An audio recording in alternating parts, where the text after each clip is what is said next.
Hello everyone, welcome to Naira study hub. आज हम लोग डीएलएड थर्ड सेमेस्टर के साइंस के 2016 से 2022 तक के जितने भी पेपर आ चुके हैं उनके आज हम अति लघु उत्तरीय टाइप क्वेश्चंस देखेंगे जो फास्ट रिवीजन है। देखिए फ्रेंड्स, वीडियो को बिल्कुल भी स्किप ना करें और वीडियो को लास्ट तक ज़रूर देखें। देखिए ये क्वेश्चंस आपके एग्ज़ाम को यानी आपके एग्ज़ाम में आपको हेल्प कराने वाले हैं और बहुत ही ज़्यादा हेल्प कराने वाले हैं। इसलिए प्लीज़ अगर आप हमारे चैनल पर नए हैं तो चैनल को सब्सक्राइब ज़रूर कर दें और बेल आइकन को भी ज़रूर प्रेस कर दें, जिससे आने वाली वीडियोस आप तक पहुंच सके और हो सके तो आप कम से कम अपने 5 फ्रेंड्स में ये वीडियो ज़रूर शेयर कर दें। चलते हैं आज की सीरीज़ का फर्स्ट नंबर क्वेश्चन देख लेते हैं। फर्स्ट नंबर क्वेश्चन है, यांत्रिक ऊर्जा किसे कहते हैं, सूत्र लिखिए। तो उत्तर देख लेते हैं, किसी वस्तु में केवल यांत्रिक कारणों से कार्य करने की जो क्षमता होती है उसे वस्तु की यांत्रिक ऊर्जा कहते हैं। या गतिज ऊर्जा तथा स्थितिज ऊर्जा के रूप में 2 प्रकार की होती है। उसके बाद चलते हैं नेक्स्ट क्वेश्चन की तरफ। नेक्स्ट क्वेश्चन है, प्रतिध्वनि सुनाई देने के लिए ध्वनि उत्पादक और परावर्तक तल के बीच की न्यूनतम दूरी कितनी होनी चाहिए। तो आंसर है 16.6 मीटर। उसके बाद चलते हैं नेक्स्ट क्वेश्चन की तरफ। शिराएं क्या है, इनका मुख्य कार्य क्या है। तो देखिए, नलिकाओं का समूह है जो अशुद्ध रक्त को शरीर के विभिन्न अंगों से हृदय की ओर ले जाती है। उसके बाद चलते हैं नेक्स्ट क्वेश्चन की तरफ। नेक्स्ट क्वेश्चन है, प्रतिवर्ती क्रिया के कोई 2 उदाहरण लिखिए। तो देखिए, आंखों का झपकना, खाना देखकर मुंह में लार आना। उसके बाद चलते हैं नेक्स्ट क्वेश्चन की तरफ। नवीकरणीय ऊर्जा किसे कहते हैं, लिखिए। तो वायु, जल और सौर ऊर्जा पुनः प्राप्त होने वाले ऊर्जा के स्रोत हैं। प्रकृति में इनकी आपूर्ति देखिए निरंतर होती रहती है, अतः इन्हें बार बार प्रयोग में लाया जा सकता है। ऊर्जा के ऐसे स्रोत को नवीकरणीय ऊर्जा कहते हैं। देखिए, आप लोग ये चीज़ याद रखिएगा, नवीकरणीय मतलब फिर से प्राप्त हो जाए और अनवीकरणीय मतलब फिर से ना प्राप्त हो पाए, जिसमें आ लगा है मतलब नहीं, और नवीकरणीय मतलब नवीन चीज़ें प्राप्त की जा सकती हैं, फिर से प्राप्त हो सकती हैं। ये चीज़ आप लोग ध्यान रखिएगा क्योंकि यहाँ पे भी कंफ्यूजन हो सकती है। उसके बाद चलते हैं नेक्स्ट क्वेश्चन की तरफ। देखिए, नेक्स्ट क्वेश्चन है, रासायनिक परिवर्तन किसे कहते हैं, लिखिए। तो रासायनिक परिवर्तन में एक या एक से अधिक नया पदार्थ बनता है जिससे साम्यता पूरे पदार्थों को प्रदान नहीं किया जा सकता है। ऐसे जैसे देखिए, दूध का दही बनना। देखिए, रासायनिक पदार्थ तो आप लोग बहुत अच्छे से जानते होंगे, फर्स्ट सेमेस्टर में भी आप लोगों ने पढ़ा है। देखिए, जो रासायनिक परिवर्तन है तो उसमें क्या होता है, अगर एक बार चीज़ बदल जाती है यानी वो अपना जिस स्थिति में होती है उस स्थिति के जैसे बदल गई तो क्या होता है, वो रासायनिक परिवर्तन और पुनः उस स्थिति में नहीं आ पाती है। जैसे मान लीजिए, देखिए, दूध से दही बन गया तो क्या दही से फिर से दूध बन जाएगा, नहीं ना। देखिए, गन्ने का रस है और वो रस बन के उसके बाद सिरका बन गया और सिरके के बाद क्या वो रस बन सकता है, नहीं ना। तो ये सब आपके क्या हो जाते हैं, ये रासायनिक परिवर्तन हो जाते हैं। और भौतिक परिवर्तन फिर से अपने ही रूप में आ जाना, जैसे कि पानी से क्या होता है, बर्फ बन जाता है और बर्फ से फिर से वो पानी बन जाता है, तो ये क्या हो गया, ये भौतिक परिवर्तन हो गया। आशा करती हूँ आप लोगों को अच्छे से समझ में आ गया होगा। उसके बाद चलते हैं नेक्स्ट क्वेश्चन की तरफ। देखिए, रसोई गैस में प्रयोग होने वाले द्रवित पेट्रोलियम गैस के रिसाव का पता लगाने के लिए उनमें मिलाए जाने वाले पदार्थ का नाम लिखिए। तो देखिए, द्रवित पेट्रोलियम गैस के रिसाव का पता लगाने के लिए इसमें गंध वाला पदार्थ एथिल मरकेप्टन, कौन सा, तो एथिल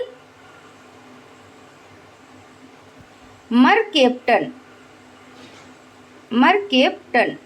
ठीक है ना। ये चीज़ आप लोग याद रखिएगा। एथिल मरकेप्टन मिश्रित कर दिया जाता है। एलपीजी मुख्य रूप से ब्यूटेन तथा प्रोपेन गैस का मिश्रण होती है जो गंधहीन होती है।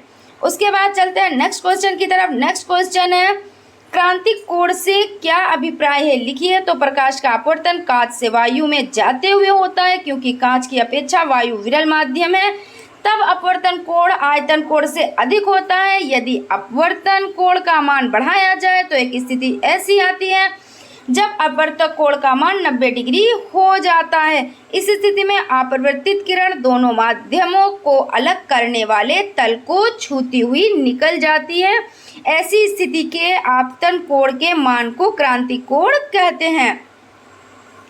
उसके बाद चलते हैं नेक्स्ट क्वेश्चन की तरफ। देखिए नेक्स्ट क्वेश्चन है संतृप्त तथा असंतृप्त हाइड्रोकार्बन में मुख्य अंतर लिखें।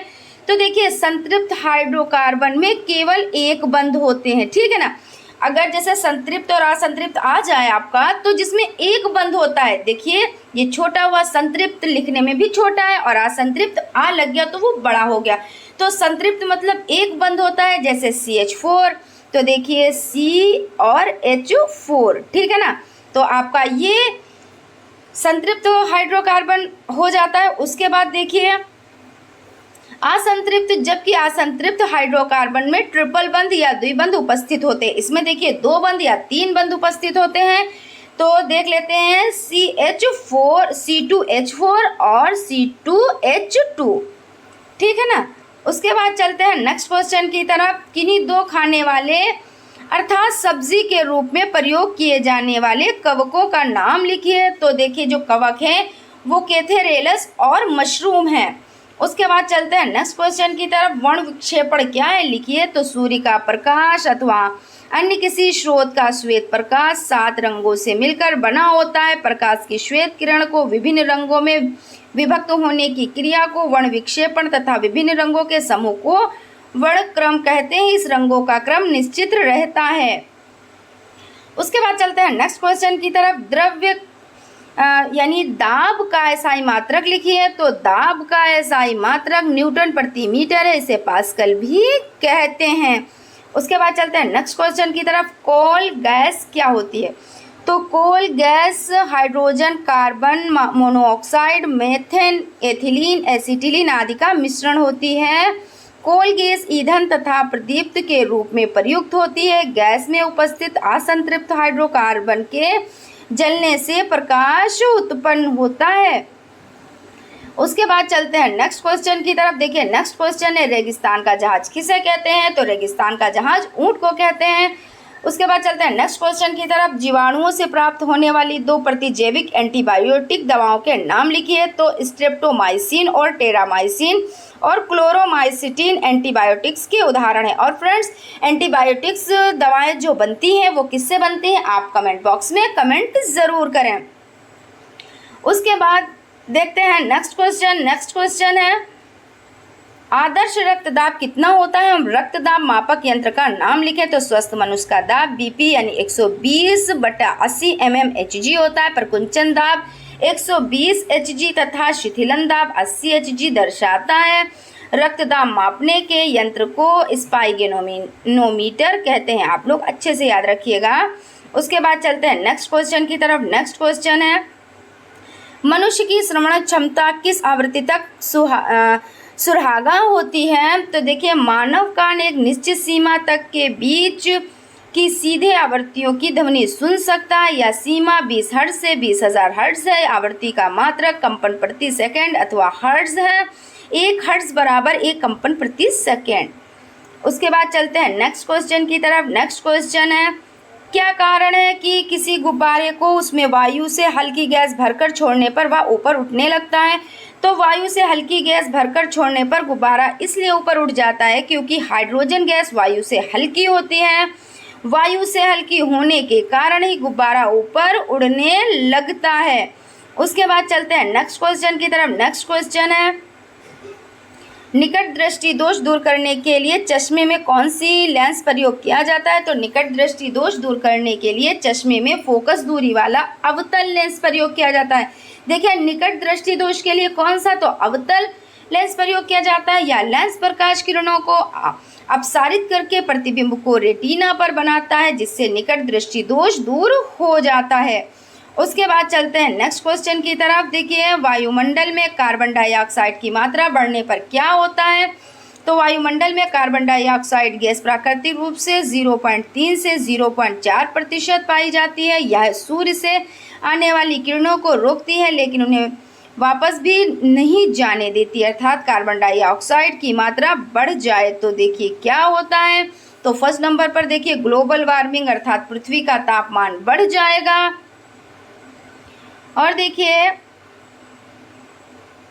जीवधारियों को सांस लेने में परेशानी होगी। थर्ड नंबर पर है पहाड़ों की बर्फ पिघल जाएगी जिससे समुद्र तल स्तर बढ़ जाएगा। देखिए जब बर्फ पिघलेगी तो समुद्र तल का स्तर तो बढ़ ही जाएगा। और फोर्थ नंबर पर है समुद्र के किनारे वाले शहर डूबने का खतरा बढ़ जाएगा। उसके बाद चलते हैं नेक्स्ट क्वेश्चन की तरफ। देखिए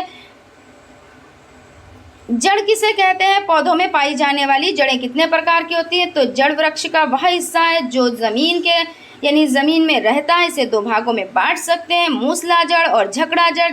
झकड़ा जड़ को अपस्थानिक जड़ भी कहते हैं। देखिए मूसला जड़ किस तरह की होती है?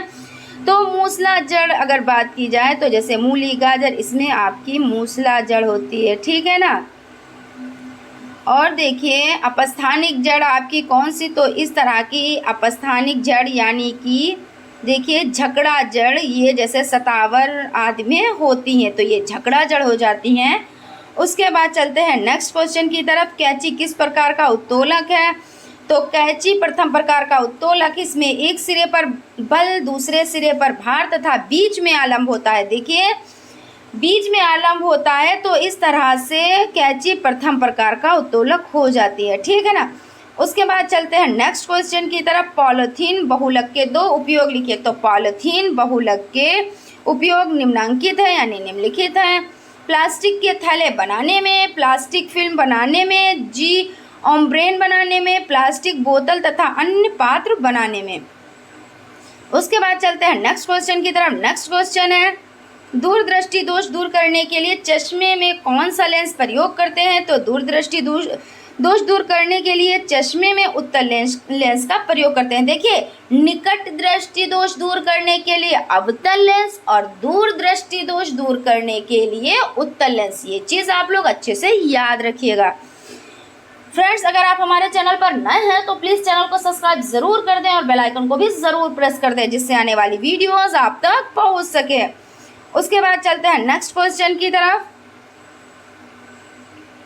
नेक्स्ट क्वेश्चन है कौन सा जंतु मरुस्थलीय वातावरण के लिए अधिक उपयुक्त है और क्यों? देखिए मरुस्थलीय वातावरण के लिए ऊंट सबसे अधिक उपयोगी जीव है, क्योंकि देखिए इसे प्यास बहुत कम लगती है, इसके पैर गद्देदार होते हैं जो मरुस्थलीय रेत में आसानी से चल पाते हैं।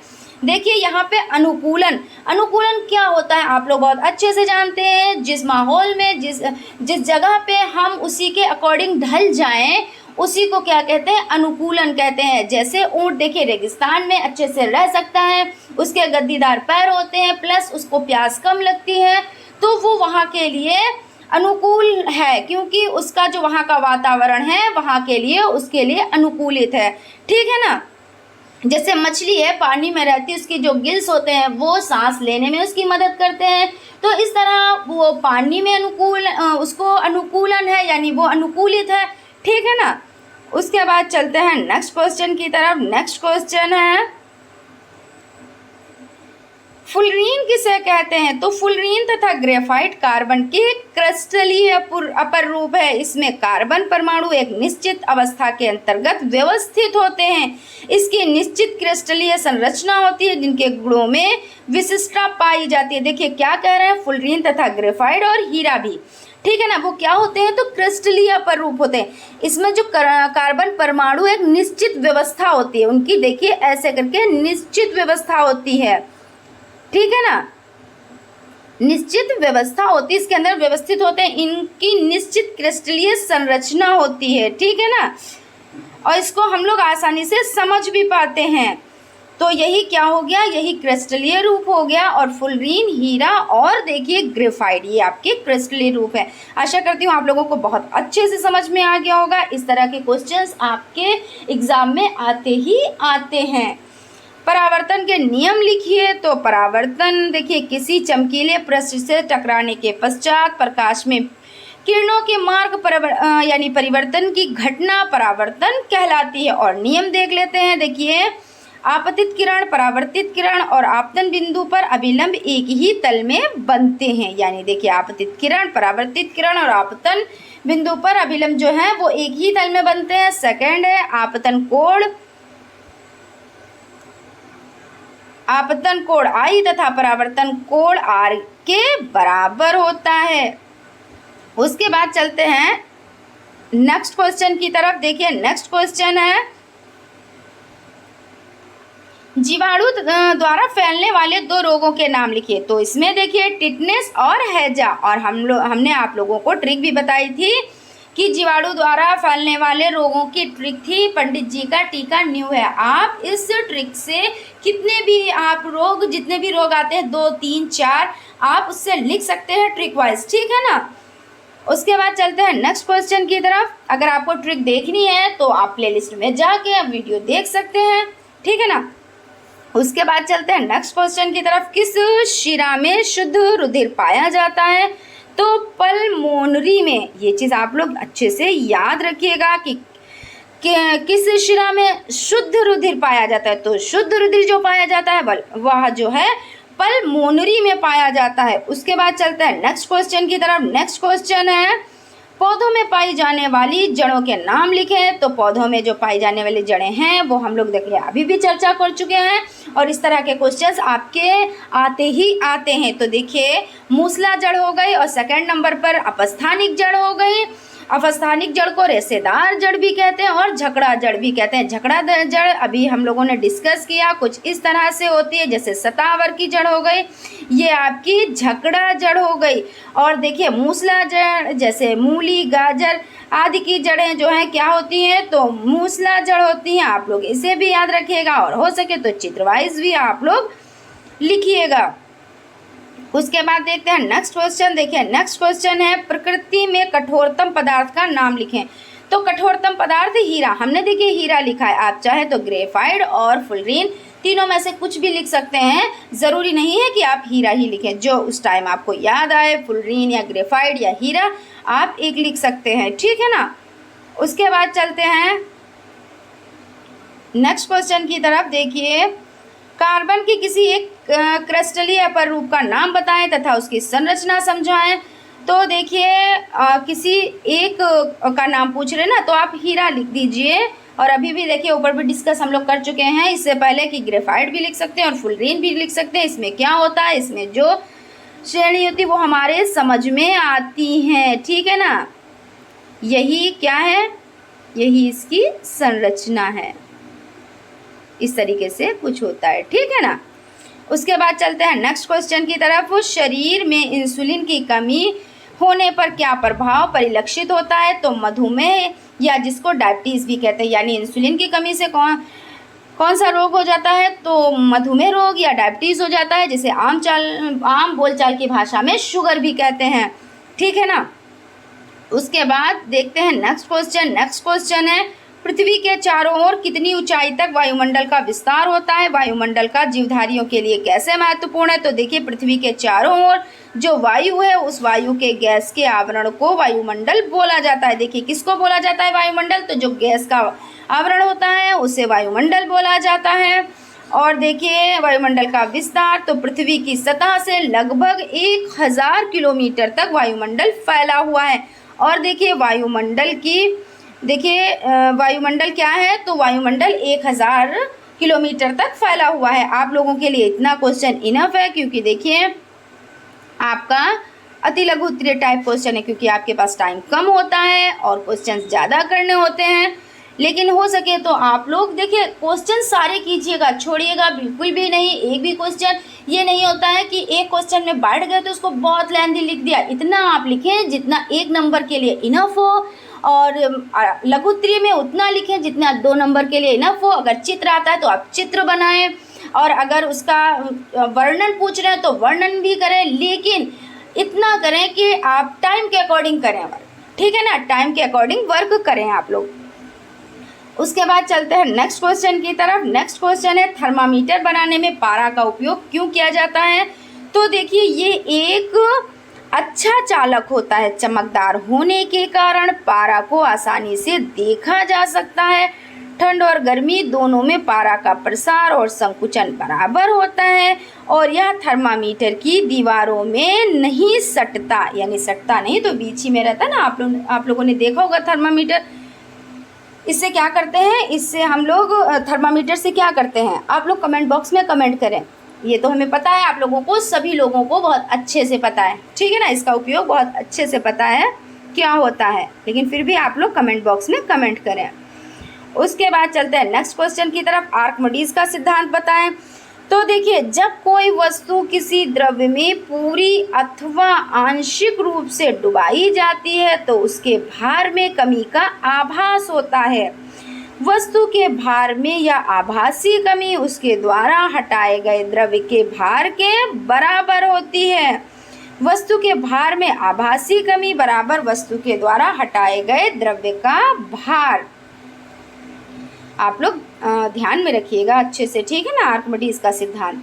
उसके बाद चलते हैं नेक्स्ट क्वेश्चन की तरफ। नेक्स्ट क्वेश्चन है, जनसंख्या के क्षेत्र में विज्ञान और प्रौद्योगिकी का महत्व बताएं। तो विज्ञान और प्रौद्योगिकी हमारे दैनिक जीवन का एक अनिवार्य घटक है, आधुनिक सभ्यता का योगदान है। इसकी उपस्थिति ही हमारे बेहतर जीवन शैली का कारण है। हम अपने आसपास जो विकास देखते हैं वह विज्ञान और प्रौद्योगिकी का परिणाम है। विज्ञान और प्रौद्योगिकी हमें एक आरामदायक जीवन जीने की अनुमति देते हैं। उसके बाद चलते हैं नेक्स्ट क्वेश्चन की तरफ। नेक्स्ट क्वेश्चन है, तालाब के एक बूंद पानी में सूक्ष्मदर्शी से देखे जाने वाले किन्हीं 4 सूक्ष्म जीवों के नाम लिखिए। तो देखिए, इसमें कवक हो जाता है, बैक्टीरिया हो जाता है, शैवाल हो जाता है, प्रोटोजोआ हो जाता है। उसके बाद चलते हैं नेक्स्ट क्वेश्चन की तरफ। नेक्स्ट क्वेश्चन है, देखिए, सभी हरे पेड़ पौधे स्वयंपोषी क्यों कहलाते हैं। तो ऐसे जीव जो अपना भोजन स्वयं बनाते हैं स्वयंपोषी कहलाते हैं। देखिए, स्वयं तो स्वयंपोषी कि स्वयं से भोजन बना ले, तो आप लोग अच्छे से याद रख सकते हैं कि स्वयं बनाना मतलब स्वयंपोषी। सारे हरे पौधे सूर्य के प्रकाश को उपस्थिति में प्रकाश संश्लेषण की क्रिया द्वारा अपना भोजन स्वयं बनाते हैं। उसके बाद चलते हैं नेक्स्ट क्वेश्चन की तरफ। कैरामेल क्या है तथा इसका उपयोग क्या है। तो कैरामेल देखिए, भुनी हुई शक्कर को कहते हैं। किसको कहते हैं, तो भुनी हुई शक्कर को कहते हैं। और उपयोग देख लेते हैं। तो इसका जो उपयोग है, तो इसको किसी भी चीज़ में डालेंगे तो मिठास बढ़ेगी। और सेकंड इसका उपयोग है, इसका उपयोग भोज्य पदार्थ को कलर करने में किया जाता है। और थर्ड है, इसका उपयोग कैंडी बनाने में किया जाता है। उसके बाद चलते हैं नेक्स्ट क्वेश्चन की तरफ। देखिए, नेक्स्ट क्वेश्चन है, रात में तारे क्यों टिमटिमाते हैं। तो तारे वायुमंडलीय अपवर्तन के कारण टिमटिमाते हैं। किसके कारण, तो वायुमंडलीय अपवर्तन। ये चीज़ आप लोग अच्छे से याद रखिएगा कि तारे क्यों टिमटिमाते हैं, तो वायुमंडलीय अपवर्तन के कारण। और पृथ्वी देखिए, और पृथ्वी के वायुमंडल में जैसे ही ये प्रवेश करते हैं, प्रवेश करने के बाद पृथ्वी का जो पृष्ठ होता है उस पर पहुंचने तक तारे का जो प्रकाश होता है वह अपवर्तित होता रहता है। इसी कारण तारे रात में टिमटिमाते हुए दिखते हैं। उसके बाद चलते हैं नेक्स्ट क्वेश्चन की तरफ। नेक्स्ट क्वेश्चन है, ध्वनि ठीक से सुनाई दे इसके लिए सिनेमा हॉल में अवशोषक का प्रयोग किस प्रकार से होता है। तो देखिए, सिनेमा हॉल की दीवार में छिद्र, देखिए इस तरह से दीवार होती है, उसमें इस तरीके से छिद्र कर दिए जाते हैं। इस छिद्र किस लिए किए जाते हैं, ताकि जो आवाज़ आ रही है तो वह आवाज़ अवशोषित छिद्रों में चली जाए और फिर से वापस ना आए। उसके बाद चलते हैं नेक्स्ट क्वेश्चन की तरफ। देखिए, प्रतिध्वनि और गूंज में क्या अंतर है। तो आप लोग बहुत अच्छे से जानते हैं। देखिए, प्रतिध्वनि होती है वो पहाड़ों आदि से टकराकर हमें फिर से वही ध्वनि सुनाई पड़ती है जो बोले। जैसे मान लीजिए हमने श्याम बोला है तो वह ध्वनि जो बोला है फिर से सुनाई देगी। देखिए, जैसे इस तरीके से पहाड़ बने हुए हैं और हम कुछ भी बोल रहे हैं, मतलब हमारी आवाज़ वहाँ तक गई और फिर से वापस वो आवाज़ आ गई। अगर हमने श्याम बोला है तो वही आवाज़ हमको फिर से सुनाई पड़ेगी। और देखिए, गूंज क्या होती है। तो जैसे गूंज की अगर बात की जाए तो गूंज का मतलब यह होता है कि एक ही शब्द हमें लंबे समय तक सुनाई देता है जो हमने बोला है। जैसे हम किसी कमरे में हैं, खाली कमरे में बैठे हुए हैं और हमने कोई चीज़ बोली है तो वो हमें लंबे समय तक सुनाई देगी, इसको गूंज कहते हैं। तो आशा करते हैं प्रतिध्वनि और गूंज आप लोगों को बहुत अच्छे से समझ में आ गया होगा। तो फ्रेंड्स, आज यहीं तक। नेक्स्ट वीडियो में हम आप लोगों के लिए जो मोस्ट इम्पॉर्टेंट चित्र है वो लेकर आएंगे और जो लघुत्तरीय टाइप क्वेश्चंस हैं एक ही वीडियो में। अगर एक वीडियो में थोड़ा सा, क्योंकि लघुत्तरीय प्रश्न है तो एक वीडियो में हो सकता है कि बहुत ज़्यादा बड़ा वीडियो हो जाए, तो 2 वीडियो में उसको कवर करेंगे और उसमें जो मोस्ट इम्पॉर्टेंट चित्र होंगे उनको भी हम साथ में लेकर आएंगे। सो फ्रेंड्स, आप हमारे चैनल से इसी तरह जुड़े रहें। अगर हमारे चैनल पर नए हैं तो चैनल को सब्सक्राइब जरूर कर लें और बेल आइकन को भी जरूर प्रेस कर दें, जिससे आने वाली वीडियोस आप तक पहुंच सके। Thank you.